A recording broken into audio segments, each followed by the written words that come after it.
د مهربانه خدای په سپېڅلي نامه د ملي ټلویزیون درنو لیدونکو السلام علیکم او وخت مو په خیر. زه بریالی ساحل او تاسې بدلون خپرونه ګورئ. د حماس نظامي ویان ابو عبیده په خپلو تازه څرګندونو کې ویلي دي چې د حماس او اسرائیلو ترمنځ جګړه د پوځي مهماتو له مخې نابرابره وه چې مجاهدین په دې نابرابره جګړه کې په ډېر میړانه تر وروستیو شیبو پورې وجنګېدل. نوموړي زیاته کړې چې موږ د دې جګړې په لړ کې تل هڅه کړې چې جګړه ژر تر ژره پای ته ورسیږي او د دې ټولوژنې مخه ونیول شي. د ده په وینا حماس د اوربند دې هوکړې ته په بشپړ ډول ژمن دی، خو دغه ژمنتیا یې د صهیونیستي رژیم د ژمنتیا پورې تړلې ګڼلې. اوس دلته درې اساسي پوښتنې دي. هغه دا چې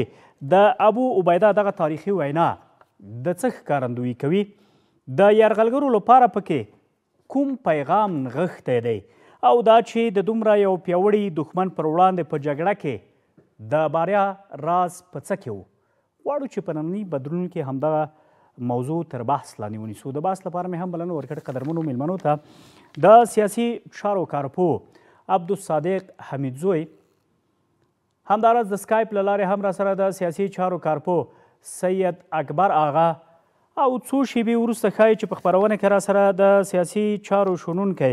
مولوي عبدالبصیر بصیرت هم یو ځای شي. تاسو دواړو ته ډېر زیات ښه راغلاست وایم. حمیدزو صاحب، خپرونه به له تاسو پیل کړم که راشو دې ته چې په غزه کې اوربند او د حماس د نظامي ویان ابو عبیده دغه تاریخي څرګندونې دا تاسو څنګه ارزوئ؟ بسم الله الرحمن الرحیم. ساحل صاحب، تاسو ته درون او معزز میلمه آغا صاحب ته او د ملي تلویزیون ټولو معززو کارکوونکو او لیدونکو ته السلام علیکم ورحمت الله وبرکاتو. ساحل صاحب، یو خو دا چې که چیرې موږ دغه دفاع د فلسطین مظلوم ملت وګورو نو داد ورکوو، افرینۍ ورکوو او په ډېر سپېڅلتیا او په ډېرې جذبه او سره د دې غرور او د دې سترې ټکنالوژۍ او د دغه د هجموني هم چې تر شا ولاړه وه، هېڅ نه وډار احساس نه کړو، بلکې په ډېر جرأت سره د خپلې خاورې نه د دفاع لپاره دوی په میدان کې ولاړ ورته. تعصب سره چې ډېر ښکلي سټې، ډېرې مخورې سټې، ډېرې هغه تکتیک نه ډکې سټې هغه هم قرباني شوي، خو د مجاهدینو سالار او بیا چې په جهاد کې د مشر په قربانۍ سره دغه د جذبې بڅر کې لا زیاتیږي، لا دغه جذبه لا خورېږي، یعنی کمه نه شوه هغه شمه، هغه ډیوه لا بلیږي. او هماغسې وشو چې د فلسطین مظلوم ملت بیا هم د خپلې دفاع نه هېڅکله لاس په سر نه شول. او د اسرائیل چې د دې ستره دوا لري، د دومره غټ غرور ځان سره لري، ستر تخنیک له ځان سره لري، هجموني تر شا وه، د دې باوجود ونه توانېدو چې هغه ظالمین او جابرین چې هغه د فلسطین د مجاهدینو سره اسیران وو هغه پیدا کړلی شي. هر ځای لوټې لوټې کړو. یعنې باور دې وشه چې دومره زیات ظلم یې کړی ده چې د دغه په تیر تاریخ کې که ته د چنګیز خان د نورو د هر چا کیسې ولولې او د دې سره یې مقایسه کې بیا به مو ووایې چې په فلسطین کې ډېر غټ ظلم یې وکړلو. هغه ظلم دا چې یعنې په د عامو خلکو کمپونه یې هم بمبار کړل، روغتونونه یې هم بمبار کړل. یعنې د مجاهدینو په جرأت او د مجاهدینو په جذبه کې هېڅ نوع کمی شتون نه درلود. یوازینی کمی چې شتون درلود هغه امکاناتو نه شتون و. که چیرې د امکانات ورسره وای او همدا اوس هم چې ورسره وي، زه درته وایم چې په 2 ورځو کې اسرائیل څه چې د نقشې له روی نه به یې درته لرې کړي، خو امکاناتو نشتون یې په تش لاس باندې دومره لویه بریا دا د څه ښکارندویي کوي؟ دا د الله نصرت ښکارندویي کوي، دا د تکل په الله چې کله څوک وکړي او الله ته ځان وسپاري، د الله سره معامله وکړي، د هغې ښکارندویي کوي. تاسو په افغانستان کې هم شاهدان د دې وو مونږ چې دغه تریلیونونو ډالر او B-52 دغه شیان او یو طرف ته خړ پړ مجاهد د موټر سایکل سره او د راکټ سره د وړه راکټ هغه هم ډېر د زوړ یعنې د دوهم جنګ کې چې مقصد هغې کې نوره چې یعنې د استفادې وړ هم نه ده د داسې څه سره مخې ته ورته راغلو هغه د په ګونډو نه شو هماغه څه و چې کله یعنې تاکل په الله باندې وشي ایمان او عقیده دې پر الله جوړه وي بیا نو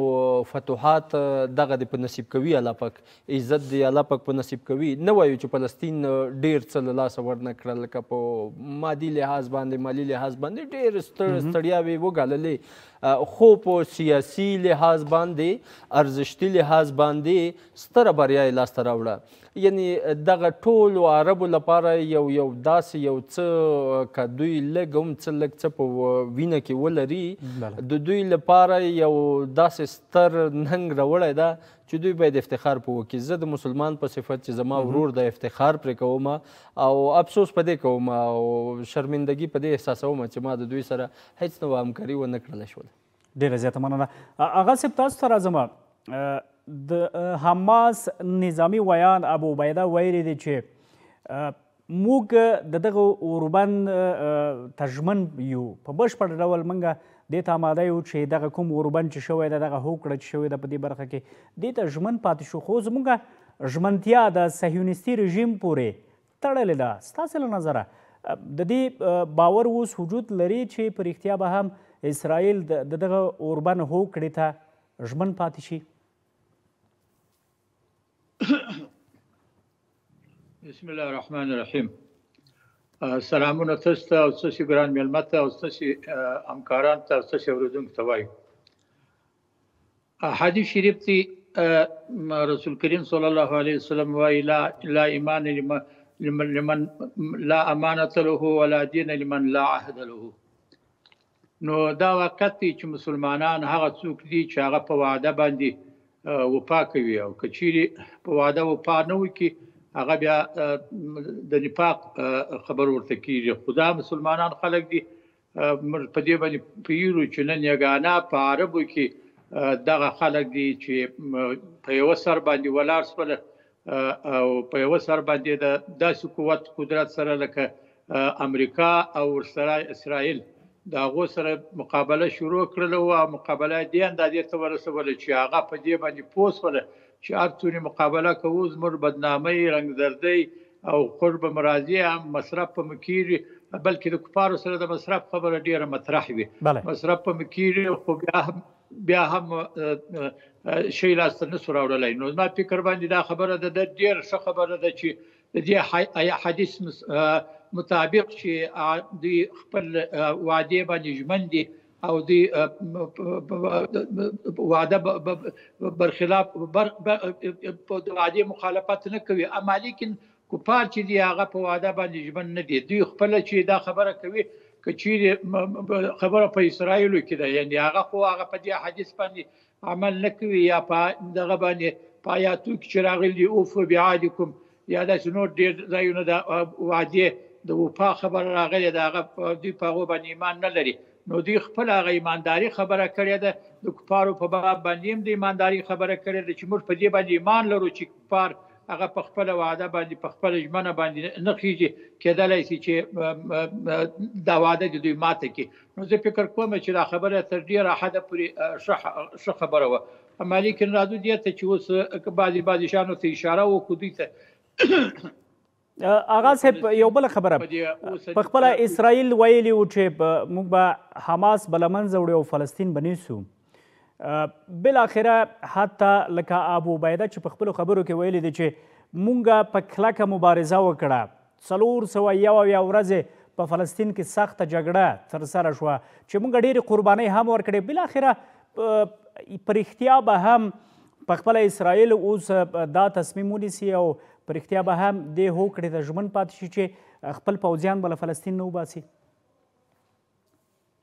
زه فکر کوم چې باسي زه به په دې بعضې مثالونه ژوندي مثالونه وایم مثلا روسان افغانستان ته راله او په افغانستان کې د دوی ډېر لوی قوت پروت و یوه ورځ بله ورځ بیا د یوه بندر او د بله بندر څخه د دوی لوی کتارونه راتلل او د خپل د اکمالاتو د امکاناتو دپاره چې هغه بیا راوړل خپلو خلکو ته به اکمالات کول او یا موږ ته چې په هغه وخت کې ولیدل چې د اولو شپو کې د روسیې دا دغه و چې موږ افغانستان نه پرېږدو د افغانستان څخه نه وځو دغه رنګه ولاړه د افغانستان څخه دوی افغانستان پرېښوي او خپله ماتې ومنل دا رنګه 45 ملکه چې په شمول د امریکا او د اروپا او د غټ غټ ملکونه افغانستان ته راغله 20 کاله په افغانستان کې د اشغال شپې تېرې کړلې اما لیکن خو وروسته دوی ته معلومه شوله چې دا موږ نسو کابو کولی او افغانان چې دي غیرتمن خلک دي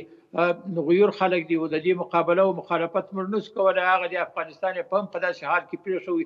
چې تاسې ولیدل چې هغه خپلې خبرې بیا کولې او هغه خبرو باندې دوی دغه سوه ملامت هم په خپلو خبرو کې ورالو دې ته چې اوس په اوسني حالاتو کې فلسطین دی هم دغسې معنا لري یعنې مسلمانان ته دوی ځان د هغه آیات مصداق کې کم من فئة قلیلة غلبت فئة کثیرة باذن الله نو زما فکر باندې دا خبره د فلسطینیانو صحیح ده چې کامیابي د خدای لپاره آغا صاحب تاسو مخکې ویلې چې یهود هیڅکله هم خپلو ژمنو ته وفادار نه دي او عمل نه کوي یعنې دغه ژمنې چې کړي دي دې ته ژمن نه پاتې کیږي اوس په دغه برخه کې په خپله د فلسطین د مجاهدینو مسؤلیت څه ده هغوی باید څه وکړي نو فلسطین مجاهدین خو مجبوره دي که اوس دوی ژمن نسي پاته او فلسطین مجاهدینو خو دا اوله سره دا د ځان سره پرس کړې ده چې موږ به په فلسطین کې تر هغه وخته پورې جنګېږو چې څو شهیدانېږو او خدای پاک ما خپله فلسطینیان ولیدل په ترکیه کې هغو سره ما مجلس وکړي او هغه خلک و چې د جنګ خلک و هغه اوس په شو باندې ګزاره و دوی خدای پاک داسې واښه موږ ته راپورته کړله په دا ځمکو کې چې موږ د مخه نه ولیدلې و هغه واښه و هغه به موږ خوړله په هغه باندې به موږ ګزاره به کوله نو دغه مسلمان خو په هر شي باندې ګزاره کولی شي نو یو څوک چې په هر شي ګزاره کولی شي په هر حالات کې جنګېږي هغه خامخا د کامیابۍ سره مخ کېږي ولې خدای پاک یې ملګری وي او دی هم خپل ځان ته اطمینان د خوراک لپاره هم دغه شیان بولي چې په دغه باندې زه هغه د مړېږم او خدای پاک یې پر مړوي نو زه فکر کوم چې دا خواري او تکلیفونه چې یو څوک برداشتولی شي هغه خامخا کامیابۍ هم لاسته راوړلی شي ډېره زیاته مننه بېرته درته راګرځم حمیدزو صاحب تاسو ته راځم که راشو دې ته چې په رښتیا به هم اوس اسرائیل په فلسطین کې له جګړې لاس واخلي ځکه بېلابېل لیدلوري په دې برخه کې شتون لري ځینې شنونکي په دې اند دي چې اوس پخپله اسرائیل هم له جنګه ستړی شوی دی ځکه د هغې دواړو لورو ته درنه مرګ ژوبله اوښتې ده ستاسې په دې اړه نظر څه ده دلته که دغه بحث لږ داسې تخنیکي مخته بوځو یو خو دا چې حماس دغه خپله دفاع شروع د دې ځای نه کړله چې یعنې هلته اکوپیشن یعنې تجاوز موجود و اسرائیلو د فلسطین خاوره هغه اشغال کړې ده د هغې نه خلاصون لپاره یې فلسطین دفاع شروع کړې ده خو اسرائیل یو خوب له ځان سره لري که څه هم په تالمود د دوی په تالمود کې هم همغه ذکر شوي ده او هغه شیان د ګریټ اسرائیل خوب هم لرلو اوس هم لري امریکا خپله پالیسي پیاده کوي او دا د امریکا په پالیسۍ کې د خپله پالیسي هم پیاده کوي یعنې که چیرې بیا لږ ور داخل شو لږ ور جوړ شو امریکا هم د ګریټ اسرائیل نه یره لري خو په دې منطقه کې د ده رقم پروژایي د ده رقم یعنې هغه چې کوم څه دی ځان ته احساسوي یا خطر احساسوي یا څه د خپل فیمینزم لپاره یا هر شی چې احساسوي هغې لپاره اسرائیل یو غوره اپشن ده چې د انتخاب کړی ده او په مکمله معنا سپورټ کوي دلته وړي خو ګریټ اسرائیل کې امریکا هم نه ده خوښه که بیا د بحث یې ډېر اوږد نه شي بل طرف ته لاړ نه شي یعنې داسې ډېر مطالعات او هغه شیان چې د دوی مونږ ګورو لیدلي هم دي او یا د کرسچیانیټي کاتولیک او د جیوش د دوی ترمنځ هغه اختلافات او څه اختلافات څه ګیلې څه کیسې څه کرکې او څه خبرې هغه بیل ځکه چې تالمود کې دی یعنې یو شی راغلی ده چې وایي چې په دې دنیا کې انسانان بهتره انسانان فقط یهود دي دغه نور انسانان هغه انسانان چې یعنې زمونږ د خیر او ښېګڼې لپاره که نه لکه چې هغه کاریګر و دغه شی د خدمت لپاره دا یې کولو وکړه که نه و بس لرې که بیخي نه دي شتون لري که نه یعنې هغه کې منصوب خالي مسلمان نه ده هغه کې هر څوک منصوب ده هم هندو هم کرسچین او هر څوک په دا پکې منصوب ده نو هغه ځایونو ته په فکر اسرائیل د ګریټ اسرائیل خوب دغه ورمات شو سمه ده هغه ځمکه نیول شوې ده د فلسطین ځمکه نیول شوې ده دلته یو سیز فایر یا اوربند هم رامنځته شولو خو اسرائیل هم یعنی داسې یو ګزار وخوړو هغه څه چې د فکر کړی و د فارکاسټینګ یعنی دا پلانینګ کړی و ځان سره چې زه به په دومره وخت کې تقریبا د ګریټ اسرائیل چې کومه نقشه ده د سره ده د دې یو شپېته سلنې ته به ورسمه خو هغه خوب یې اوس ورو په ورو راټولېدو شو که څه هم د سوریه طرف ته د بولان د کتشه ده هغې طرف ته یو څه ورغی خو نورو طرف ته کیسه یې دغه یې ورماته شوله دا یې ورماته کړله نوره راغله خبره ده چې دغه جنګ چې د څه شي لپاره شروع ده هغه شیان خو نه دي حل شوي که نه یعنې دلته اشغالګر او دلته تعرضي چې دا اسرائیل ده او د فلسطین په خاوره هغه مسله او هغه مسایل حل کېدو ته بیا هم یعنې ضرورت لري اړتیا لري خو د دې باوجود بیا هم یعنې د قرآن آیات دلته ثابتېږي همغه چې وایي چې د کافران به هم درته راټولېږي او هم به دی د سولې په نوم چې موږ د سولې غوښتونکي سوله پالو بیا به هم تاسو وژني بیا به هم یعنې تعرضات به کوي بیا به هم ودرېږي به نه نو د هغې خبرې په صدق سره یعنې دوی یهودان هیڅکله نه کیني چې کومه کوته تاریکي ونه کړي د اسلامي همکاریو سازمان د اسلامي نړۍ مسؤلیتونه هغوی ولې په هغه د اسلامي نړۍ دغه دومره مظلومه ده چې هغې نه زه او ته هم ښیو دلته خو غږ اوچتوو یو څه خو وایو دوی دا صلاحیت دغه جرأت هم نه لري تاسو ګورئ تاسو عرب ممالکو ملګري ملتونه دي ملګري ملتونه نو په خپله غربي هیوادونو چې په نورو ځینو ځایو کې یو وړه کیسه راټولېږي هغه نه یو بباو جوړ کړي لکه خو بیا دلته په ښکاره باندې وینه تویېدنه او ظلم او ستم چې کېږي دغه باندې بیا هېڅ نه وایي یو خو دا چې نړیواله ټولنه یا ملګري ملتونه د هغوی آی سی جی چې کوم دغه انټرنیشنل کورټ اف جسټس چې کوم شی ده تاسو ما ته وښیئ چې په دې نړۍ کې کومه معضله دوی اوسه پورې حل کړې ده کم یو کس چې هغه باندې د نیولو د بندي کېدو حکم شوی ده دوی نیولی ده یعنی کوم څه داسې دریز غبرګون دوی یعنی داسې دریز ته ماته نشي ښودلی چې هغه کې جدیت او قطعیت شتون ولري دغه فقط یعنی دغه یو چا دغه نیټو نه بعد یعنی دا کیسه چې دغه د دویم جنګ جهاني نه بعد که نه دغه کیسه را جوړه شوه په دې کې ټول غور ټول شیان هغه د خپل تحفظ لپاره شوي دي یعنی تاسو وګورئ د دې دایمي غړي څوک دي هغه کې اسلامي ممالک شته نشته یعنی دایمي غړی که د ټول دغه نور څه دي د 200-300 هیوادونه دا چې سره ناست دي دا به ټوله فیصله وکړي هلته به یو دایمي غړی امریکا هغه به یوه شبیټو کې وبی چې زه نه منم وشه کیسه نشته ښه نو دا دې دفتر نه د دې ادرس نه ته ولې توقع کوې یا څنګه به توقع وکړلی شي هغه فقط د خپل ابزار لپاره یو استفاده یو ځای ده یو ځایګاه ده هغه مخې ته وړي راغله د اوایسي خبره اوایسي هغه یو مظلوم او یو بیخي یعنې بې صلاحیته یو بې تصمیمه یو ارګنایزیشن ده او یو بې امکاناتو یو ارګنایزیشن ده چې هېڅ شی له واکه نه کېږي هېڅ شی نه کېږي هغه به هم همداسې چارو کې هغه چاره چې خصوصا لکه ستا داخلي چاره وي وشه کیسه وي هغې لپاره به بیا داسې ښکلې راټولېږي کیسه به کوي کیني به هغه مسایل به چیړي خو هغه مسایل چې ډېر مضر دي ډېرې سترې کیسې پکې دي د دی انساني او اسلامي مسؤلیت ده او نړیوال نظم ته هم یعنې همغه خطر ده هغه کیسه کې دته صلاحیت نه ورکوي نه دی پکې کېنستی شي او نه څه خبره کوی شي دی به هم یو خلي تجویز ورکوي یا نه دې وشي ښه ظلم دې نه کېږي ښه د فلسطین سره دغه د 401 ورځې کومه ورځ د بې بمباره پاتې شوې ده کومه ورځ د بې ماشوم د شهادت بې د ښځې د شهادت بې د مجاهد د شهادت آیا دا پاتې شوې ده هره ورځ دا کېدل نړیواله ټولنه چېرته ده ملګري ملتونه چېرته دي نو دغه ملګري ملتونو ته توقع کول دا په خپله یعنې سادهتوب ده نشته چې شی همغه ډسپوټیزم ده هغه ډسپوټیزم ده چې بس قانون زما لپاره شته زه به ما لپاره به وثیقه یعنې دی جوړوي راته راکوي به فرمایش به راکوي خو د ځان لپاره به هېڅ شی نه وي د ځان لپاره بس د ځان دفاع اوس دا ډیفنس دی وایي چې رایټ ټو ډیفنس اټ سیلف که نه لکه د اسرائیل نو اوس اشغالګر هم اسرائیل ده نو ته په کوم ځای کې دته دا حق ورکوي چې رایټ دی لري چې د خپل ځان نه دفاع وکړي دا په کوم ځای کې ورکوي نو دا خو اشغال کړی ده اوس یو څوک چې عملا ستا په خاوره کې سنګر جوړ کړي نو دا خو دا منه چې دی عملا په جنګ کې ښکیل ده که مرمۍ وروي که نه وروي نو اسرائیل خو دا د 1940 نه راځي خو دا شروع کړی ده عملا یعنې په فلسطین باندې تجاوز کوي ظلم کوي خو د دې باوجود بیا هم یعنې د دې په یواز چې اسرائیل ته ګوته ورچیخه کړي بیا هم د دغې فلسطین سټیټ ابزرور جوړ نه کړو دا د ملګرو ملتونو نقش و قدم و دا لاره و دا کردار کورودن آغا صاحب ابو عبیده له منځګړو هیوادونو نه غوښتي دي چې اسرائیل د دې ته اړ کړي چې تر څو دغه کومه هوکړه چې شوې ده د اوربند دغه په بشپړ ډول باندې عملي کړي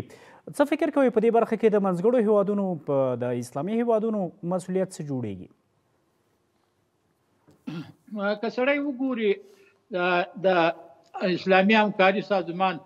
دا که سړی وګوري هغه تر اوسه پورې په دنیا کې یو داسې مثبت ګام نه دی اخیستی او نه داسې مثبت کار کړی دی چې هغه سړی مطمئن کړي چې دی نو دا کار وکړي او په دې کار باندې مسلمانان د دوی سره راضي شول نو زه فکر کوم چې هغه خبره به غلطه وي دارنګه ملل متحد وختي دا فیصله کړې وه چې اسرائیل دی د فلسطین څخه ووځي او فلسطین په رسمیت باندې وپېژندل شي او خپل جلا مملکت شي خو هغه چا په هغه وخت کې هم نه ورسره ومنله او بیا بلکې ملګرو ملتونو به بعضې وخت د کومکور غږ وکړي چا د فلسطین په باب باندې دا نه دي ورسره منلي خو زه خپله په هغه باندې هم دا وایم چې ملګري ملتونه هم هغه ډله ده یا هغه سازمان دی چې هغه د امریکا د خپلې کامیابۍ دپاره جوړ کړی دی یا چې یو ځای چاته خیال سي هغه په دغه باندې حربه باندې وایي چې هغه د ملګرو ملتونو حربه ده که اوس موږ د افغانستان د رسمیت موضوع راواخلو دا ټول د ملګرو ملتونو د طرفه څخه موږ ته د رسمیت موضوع بنده ده ځکه چې دلته د دوحې په تړون کې د امریکایانو ویلي چې د اسلامي امارت یا اسلامي دولت ورته وایي موږ په رسمیت باندې نه پیژنو دا خبره یوړل ملګرو ملتونو ته اوس ملګرو ملتونو په هغه وخت کې دوی ته دا نه وویله چې افغانستان د دنیا یا د نړۍ یو ملک دی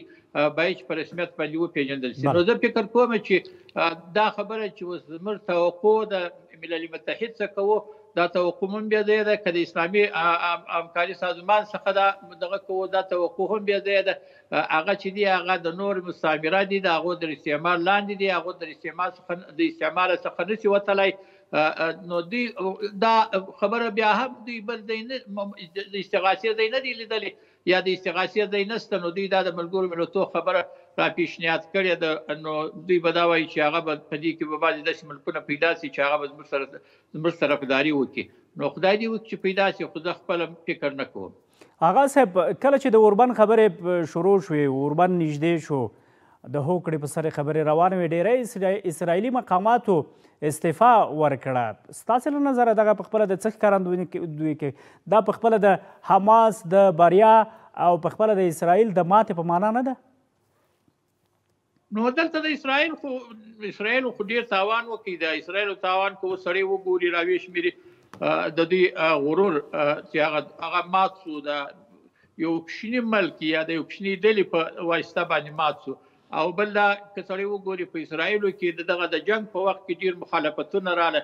چې خپل جمهور باندې بیا بد ویله چې دا کار ولې کوي وزیر دفاع بې مخالف په هغه وخت کې او که داسې وګورو سړی په هغه وخت کې د اسرائیلو هم خلک د باندې وتله بیرېدله چې په موږ باندې توغندي راغورځي او موږ خوږېږو د دوی هم خلک د باندې ووتله دا شیان ټول هغه شیان و چې هغه زما فکر باندې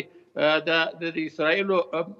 دغه وه د اسرائیل تاوانونه وه او د حماس کامیابي وه بله کامیابي له د حماس هم په دې باندې چې عربو ملکونو ته دوی خپله روحیه ورکړله هغو سره داسې فکر نه و چې دا حماس په کامیابۍ ته رسېږي بلکې د دوی سره داسې فکر و ډېر ملکونه وه چې د اسرائیلو سره به کومک کوي ارتزاقي مواد و تیل و بل څه به ورکوله دا فکر و چې ولا حماس له منځه وړي و نو سبا ښیه چې د اسرائیل سره دغه بیا یو قوي ملک دی په قوت او طاقت او قویتوب هغه ټوله د منځه ولاړه نو د عربو په مابینځ کې که اوس عربي همت او غیرت وکړي په مابینځ کې دغه یو ملک پرېښول زما په فکر باندې دغه به د عربو نور هم بېغیرتي وي نو دا یو اندازه د حماس دغه کامیابي چې وه هغه دوی ته روحیه ورکړه کېدلی شي چې سبا به بیا عرب د حماس سره یا د بل چا سره په دې شانو کې جرأت پیدا کړي چې هغو سره ودرېږي. ډېره زیاته مننه. حمیدزو صاحب لکه ابو عبیده چې څنګه ویلي دي په خپل وینا کې د ویلي دي چې موږ د ازادۍ او مقدساتو لپاره د غزې د ازادۍ او مقدساتو لپاره په ډېرې قربانۍ ورکړې چې بالاخره اشغالګر مو دې ته اړ کړل چې هغه د نورو قدرتونو نه مرسته وغواړي. دغه په خپله کفري نړۍ ته اسرائیلو ته کوم واضح پیغام لري؟ ګورې ساحل صاحب مخکې مونږ دې ټکي ته اشاره لرله چې د اسرائیلو دغه ستر غرور او هغه شیان چې د آیرن ډوم ده او هغه کیسې دي او دا کیسې دي او داسې دومره څه کولی شم هغه په سیاسي لحاظ او په نظامي لحاظ د بې دفاع د مظلوم د تش لاسیو مجاهدینو نه دغسې ماته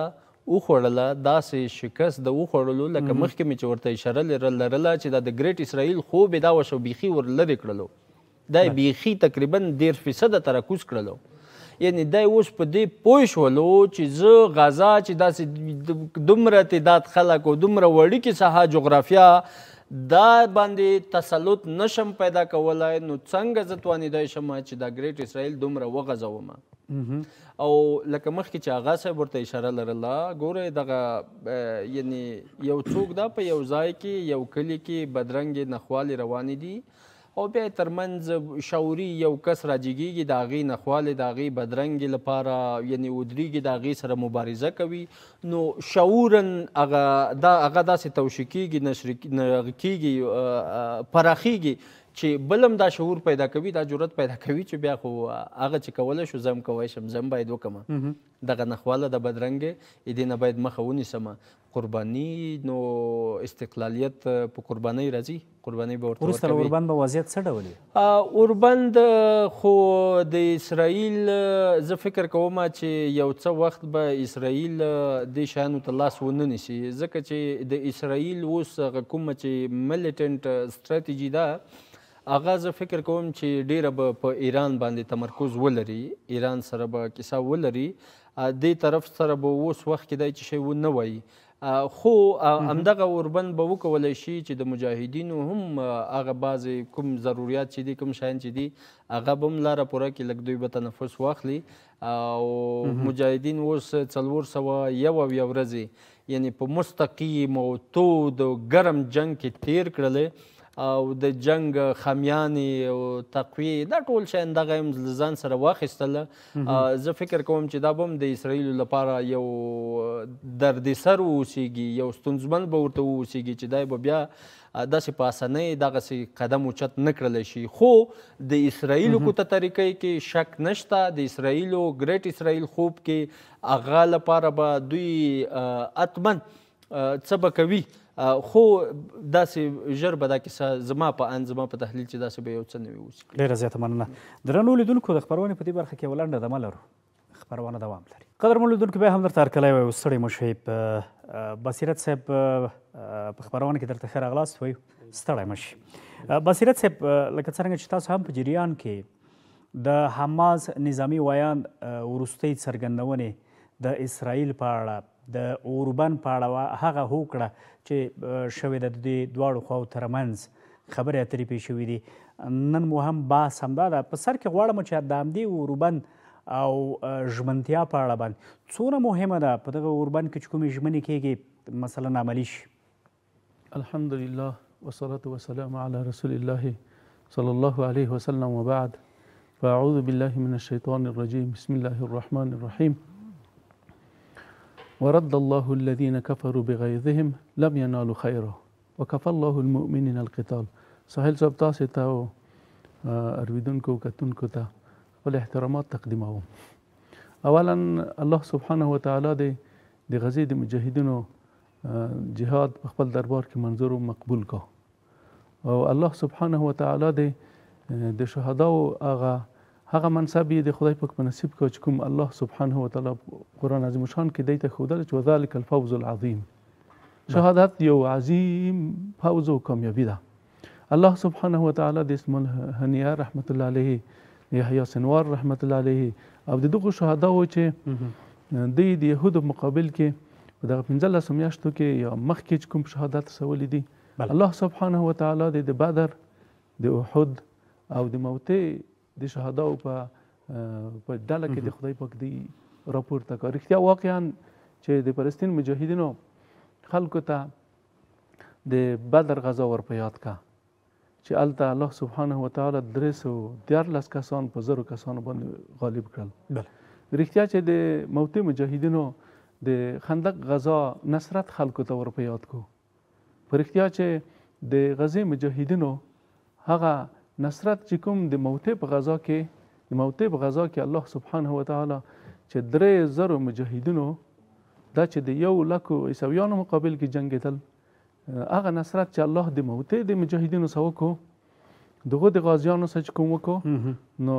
هغه نصرت د فلسطین جهاد چې کوم دی، د فلسطین د جهاد صحنې چې کومې دي او د دې د رهبرانو شهادت چې کوم دی، دا همغه تمثیلوي.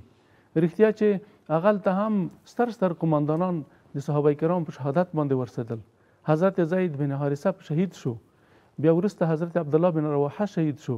بیا وروسته حضرت جعفر طیار شهید شو. چې رسول الله چې هغه بیرغ په ښي لاس کې ونیو، هغه به قطع شو، چې په چپ لاس کې ونیو چپ لاس به قطع شو، په منډیو لاسونو باندې د خپل بیرغ پورته کو. نو د سنوار رحمت الله علیه شهادت هم دغسې و چې په آخر کې په ګوډ لاس باندې هم آخر هغه ډکن هم د یهودو مقابل کې وروار کړله، چې اوس داسې ویل کېږي چې د ده قهرماني، د ده قرباني او د ده تا آخره پورې مقاومت دا بیخي په عربو کې ضرب المثل اوس ګرځېدلی. د اسماعیل هانیه او یحیی سنوار د دې وینې او د دوی شهادت مسلمانې نړۍ ته څه پیغام ورکوي؟ نو دا د دوی ته په عربي نړۍ کې یو هغه ګرځېدلی دی، یو ضرب المثل ګرځېدلی دی چې رمیت عصا سنوار، ما د سنوار لکن هم پسې وار کا. رښتیا د ابو عبیده هغه ما واورېدلو، نو هغه ډېر پر مفهومه و، هغه د مجاهدینو هغه قهرمانۍ ډېرې ښې یادې کړلې او مقابل کې د یهودو سره کوم مبارزه دوی کړې وه او د کوم خلکو چې دوی سره همکارۍ کړې وې دا ټولو تقدیر یې وکړلو، خو ډېر پر مفهومه و. د اوربند په اړه باندې هم ویل، د اوربند په اړه باندې په بشپړ ډول ژمن یو، خو مقابل لوری هم باید د اوربند په اړه که تا چې مخکې پوښتنه وکړه، د اوربند په اړه باندې خو همیش مسلمانان چې کوم دي خپلو ژمنو متعهد پاتې شوي دي. حتی د حدیبیې په صلح کې رسول الله صلی الله علیه وسلم متعهد پاتې شو، خو بیا د مشرکینو نه ماته شوه. الله سبحانه وتعالی مؤمنان ته هم دا فرمایي. نو تاسې دا پوښتنه وکړه چې نو دوی به ژمن پاتې شي. نو ابو عبیده او د حماس ډله او عزالدین قسام او د حماس مجاهدین دا خپل ژمن پاتې دي، دا په خپلو هغه باندې ژمن پاتې کېږي. خو هیله دا ده چې هغه خلک چې کوم په یهودو باندې فشار اچولی شي چې هغه ژمن پاتې کړه د خبرې ته، ځکه الله سبحانه وتعالی په دې مبارک آیتو کې چې مسلمانانو ته فرمایي فإن جنحوا للسلم فاجنح لها، که دوی صلح ته میلان پیدا کړو فاجنحوا لها، تاسې میلان ورته پیدا وتوکل علی الله، په الله توکل وکړئ. فإن اراد ان یخدعوک، رسول الله ته فرمایي یعنی الله په دې باندې عالم دی چې د کافر نه خدعه صادریږي، هغه خپل ژمنو ته وفادار نه دی. د مبارک آیت نه داسې ښکاره کېږي چې کافرانو په هر وخت کې یعنی دا غداران دي او دا چې دی خپل ژمنو ته وفادار نه پاتې کېږي. نو ځکه نبی علیه السلام ته فرمایي که دوی اراده وکړه چې ستاسو فریب وکړه، ستاسو ټګي وکړه په دښمنو کې او په دې صلح کې، حسبک الله ومن اتبعک من المؤمنین، بیا رسول الله صلی الله علیه وسلم نبی علیه السلام ته فرمایي چې الله بیا درته کافي دی او مؤمنان ته لپاره کافي دی. دغه آیت د فلسطین مجاهدینو ته عین هم دغه درس ورکوي، که دوی تاسو خپل ژمنو ته وفادار اوسئ،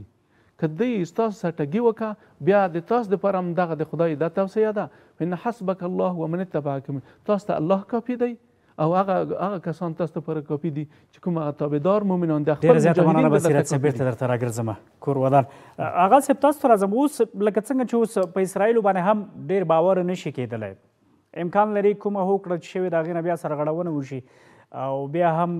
خپلو همدې شومو کړنو ته دوام ورکړی. اوس په داسې یو حالت کې په خپله د حماس مجاهدین او نورې ډلې چې د اسرائیل په وړاندې په ګډه جنګېدلې دي، دوی باید اوس څه ډول یو حکومت هلته رامنځته کړي تر څو که بیا د دې ګواښ شتون ولري چې اسرائیل بیا په فلسطین باندې حمله کوي مخنیوی وشي؟ نو یو سړی داسې سړی فکر وکړي په اوسني حالاتو کې داسې حال راغلی چې اوس اسرائیل دې ته قاطع شوله چې موږ ته سر اوربند کوو او مملکتونه د دوی په مابین کې کښېنستلو. دا یو داسې حالات، دا یو بله کامیابي وه چې حماس ترلاسه کړه چې دا مملکتونه سبا اسرائیل ته مخ ور اړولی شي، اسرائیل ته ویلی شي چې تاسې په د حماس سره وفا نه وکړه او بې وفایي د حماس سره وکړل. یوه خبره دا ده. او بل دا دی چې حماس خو یا دغه خو مجبوره دي چې خپل د حکومت تشکیلو د جوړېدو په باب باندې خبره وکړي، خو بیا هم موږ که موږ وګورو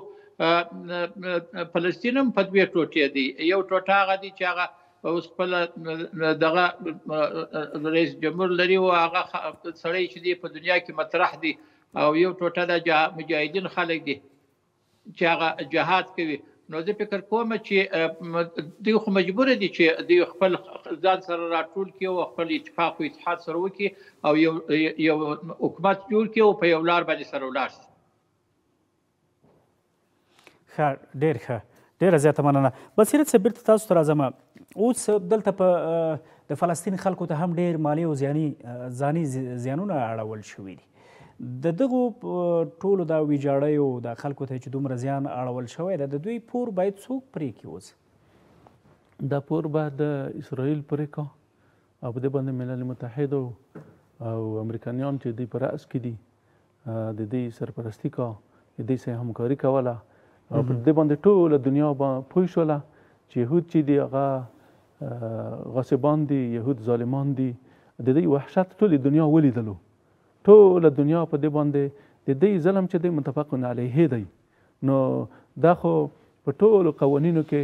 په ټولو محاکمو کې دغه دا چې ظالم ته باید جزا ورکړی شي او د مظلوم انتقام باید ترې واخیستلی شي. نو دا بیا په اول قدم کې باید مسلمانان چې کوم دي د اسلامي کانفرانس والا خلک دا باید راټول شي او دا د خپل مظلوم حق د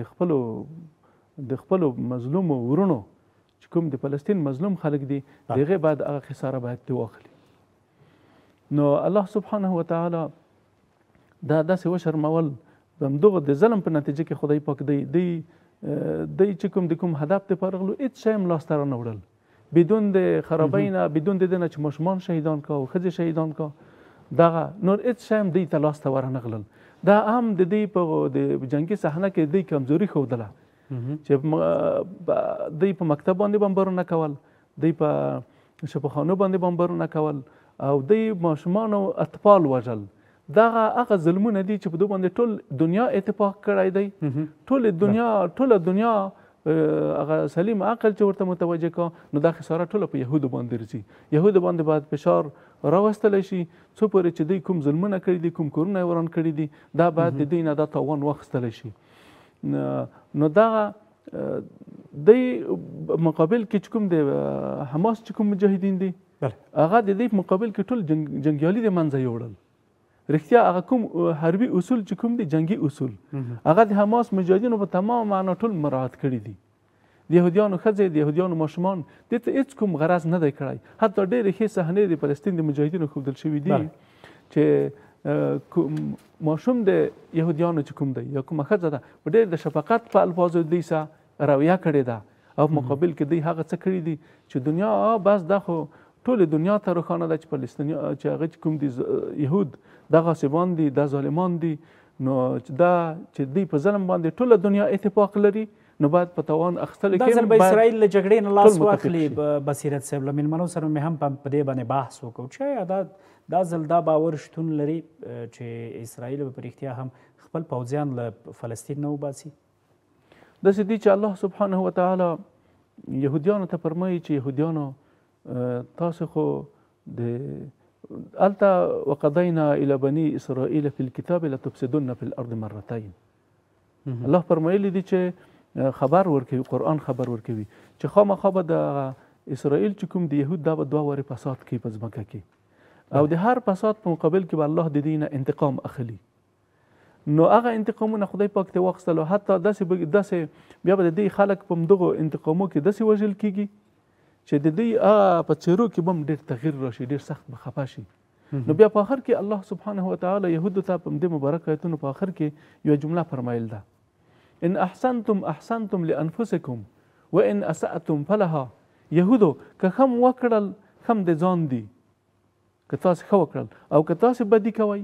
تاسې د ظلم نه کار اخلی، نو بیا به د دغه ظلم هغه چې کومه جزا ده هغه به تاسې ووینئ. حتی په دې مبارک آیتونو کې بیا وروسته الله ورته فرمایلی دي، د مبارک آیت نه هم داسې ښکاره کړي چې د یهودیانو د تجاوز او د غصب او د ظلم او د ټګماري او د وحشت دا د دوی په طبیعت کې نغښتی دی. نو ځکه قرآن داسې جمله ورته وایي: فإن عدتم عدنا. که تاسې بیا را وګرځېدئ، بیا هم تجاوز وکړو، که بیا تاسې را وګرځېدلی نو عدنا، موږ به بیا په تاسو باندې را وګرځو. دغه د دې شکست انشاءالله دا د دې پیلامه ده چې فلسطین به د دوی د منحوسو پنجو نه آزاد او خلاص شي او فلسطینیان به یو اسلامي آزاد مستقل نظام دا به ولري انشاءالله. ځکه دا داسې قربانۍ داسې وینې دي چې دا به ضرور خپل منزل ته ځان رسوي. دغو وینو منزل دا دی چې دا مظلوم اقصا به د دوی د پنجو نه خلاصېږي. دغو وینو هغه دغه دی، د دغو وینو منزل آخرنی منزل دا دی چې فلسطینیان به د اسلامي نظام برخمند کیږي. فقط دغه یو آیت هغه په اول کې چې ما ووی چې الله فرمایلی عین همغه صحنه قرآن فلسطینیانو ته ښیي: ورد الله الذین کفروا بغیر. اگر که په خاص مورد کې را نازل شوی، خو نن د فلسطین مجاهدینو ته د مبارک آیت دا تأکیدا او د نعمت ور په یادوي. داسې قرآن ورته فرمایي: ورد الله الذین کفروا بغیظهم. الله وشړل کفار، داسې قهرجن مختوري خدای وشړل. لم ینالو خیرا، دی چې د کوم هدف دپاره راغلي هغه هدف ته ونه رسېدل، هېڅ خیر یې ورسره یو نه وړلو. وکفى الله المؤمنین القتال. نو الله سبحانه وتعالی بس کفایت کا د مؤمنانو سره د کفارو په مقابل کې الله کافي دی. د قتال په لحاظ باندې سره ګرځم. آغا صاحب خپرونه هم رو راټولو، له تاسې به وپوښتمه اوس که دغه اسرائیل فلسطین نه وځي، خپل پوځیان باسي، څه ډول باید دغه بریا، دغه ازادي چې ده چې په لاس ورځي حماس ته، د فلسطین مجاهدینو ته، دغه باید څه ډول وساتل شي؟ څه چمتووالی باید ونیسي؟ نو ازادي خو داسې موږ څه ولیدله چې ازادي خو افغانانو 2 وارې واخیستلو، لاس یې راوړلو. نو دا ازادي خو یو خوشحالي ده ظاهره. داسې په شریعت کې یو داسې خبره نشته چې هغه خوشحالي به سړی په نورو رقمو باندې لمانځي، په عبادت باندې بیا لمانځي. دا خوشحالي چې دا خوشحالي دوی ته خدای پاک ور په نصیب کړل او دوی د دې مشکله څخه چې اوس په کښې کې وه او په زراو شهیدان دوی ورکړه، دا دوی به راولاړېږي بل رقم خوشحالي به کوي، بلکې عبادت ته خدای پاک به کوي. او د خبره دا ده، دویمه د خوشحالي دی دا ده چې که چیرې بالفرض د دنیا یعنې د دې علامې به هم دلته معلومې شي، که چیرې دنیاوال واقعیت په دې باندې دغه وه چې حماس اسرائیل هغه دې ووتله، دا دوی پرېښوي، یعنې دوی د صلح معنا ورکوي، موږ خپله د شکست معنا ورکوو. نو بیا به دنیاوال که بیا یو څه همت وکړي، هغه ځایونه چې هغه دغه سوي دي په امریکا او په اسرائیلو باندې زور راوړي، ځکه چې ډېره حصه نن د حماس په جنګ کې د امریکایانو چې د امریکایانو کومک ورکوي، هر څه د امریکایانو و د اسرائیلو په لاس کې، په اسرائیلو په لاس باندې به مستعملول. نو زما فکر باندې بیا به دغه ته ضرورت وي چې دنیاوال دې ته مخ ور واړوي دواړو طرفو ته، چې تاسې د ډېره حصه به تاسې په دې کې وړي چې هغه د فلسطینیانو هغه ځایونه چې خراب شوي دي هغه ځایونه جوړ شي، دا به د غرامت په شکل باندې وي. او دارنګه به دنیاوال هم خپله د دې کوشش کوي چې هغه د دوی سره کومک وکړي او دوی ځای په ځای کې خپل ځایو ته بېرته سره راسي. نو دا ټول هغه شیان دي چې هغه زما فکر باندې د خوشحالۍ شیان دي او هغه د کامیابۍ شیان دي. خو د خوشحالي لمانځل زما فکر باندې په عبادت باندې نور هم خدای ته نږدې کېدل چې هغه خدای پاک ته نږدې شي چې موږ ته خدای پاک نصرت راکړي او هغه هم په دې باندې راکړي چې ان تنصروا الله ینصرکم ویثبت اقدامکم چې د خدای پاک د دین نصرت موږ کوي خدای پاک موږ ته په اسرائیل باندې نصرت راکړي نو دا زما فکر باندې ډېره لویه خبره ده. ډېره زیاته مننه. بصیرت صاحب یو متل دی وایي که دښمن د ګیدړ وي نو تمه به ترې د زمري کوي. اوس دا یو مسله ده، یو موضوع ده. په راتلونکي کې دغه دښمن که هر څومره مثلا کمزوری وي یا پښې باسي دا چې وروسته مثلا بیا هم ټګي ونه کړي، احتمالي تدابیر په خپله د حماس لپاره څه کیدلی شي؟ نو احتمالي تدابیر دغه دي چې د حماس مجاهدین باید دا باید هغه خپل مجاهدین بیرته جمع و جوړ کا او جمع و جوړ خودي، یعنی کوشش دا وشي چې د اسلامي دنیا نور خلک د ځان سره باید ملګري کا او د نور مسلمانانو دپاره هم لازمه ده چې اوس خو اقلا په دغو د اسلامي دنیا په مجموعه کې فلسطینیانو د فلسطین مجاهدینو ته چې کومه ده هغه ډېره مسؤوله ده. اسلامي دنیا ډېره مسؤوله ده. دا چې اوس صلح وشوه او په دا صلح چې کومه وه په دې کې مصر و، په دې کې قطر و، په دې کې د امریکایانو فشار و، خو دا خو داسې یوه صلح وه چې نو د دغو صلح په تطبیق کې اقلا اسلامي دنیا په دغو د دوی دپاره هېڅ کوم خطر هم نه متوجه کېږي. بالخصوص اسلامي کانفرانس والا خلک، دغه اسلامي دنیا والا خلک دا باید دا د دغو صلح د تطبیق دپاره په دې باندې به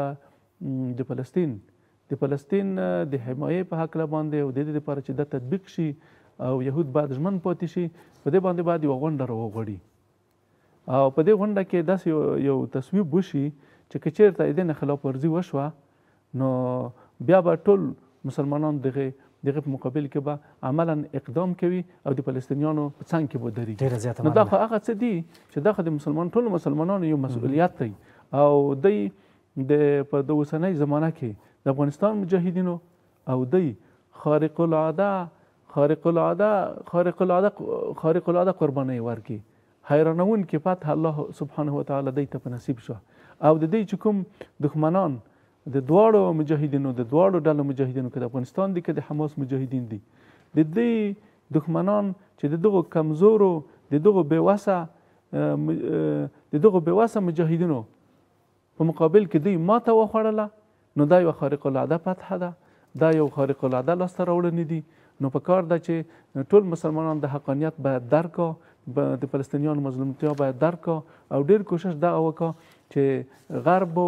او د دې د یهودو او د همپالو ته میلان پیدا نه کا، ځکه چې د آیت بیا مصداق ګرځي چې ولا ترکنوا الی الذین ظلموا فتمسکم النار. ګورئ تاسې رکون اکه اندک میلان ونه کوئ، ظالمانو ته اندک میلان هم که تاسو وکړو تاسو به ور مسه کا. هغه د موږ ولیدو امریکایان د دې څخه حمایه کوله او دوی ته میلان کولو یهودو ته. وګورئ د قرآن د دې آیت دا آیت موږ په سترګو ولیدلو چې الله فرمایي چې د ظالمانو ته رکون مه کوئ، میلان مه کوئ چې ور به مسه کا. نن چې امریکایان ور مسه کړل د دغه آیت نتیجه ده چې ولا ترکنوا الی الذین ظلموا فتمسکم النار. تاسو رکون مه کوئ ظالمانو ته، نو که تاسو رکون وکړو هغو ته میلان وکړو تاسو به ور مسه کا. دا ور یې موږ په سترګو ولیدلو. نو که هر څوک د ظالمان سره همکار شي نو دوی د همدغسې ور په انتظار کوي. کور ودان ډېره مننه. درنو لیدونکو له تاسې هم مننه کوو چې تر دې دمه له موږ سره وئ. تر بیا ښې چارې او ښه وختونه.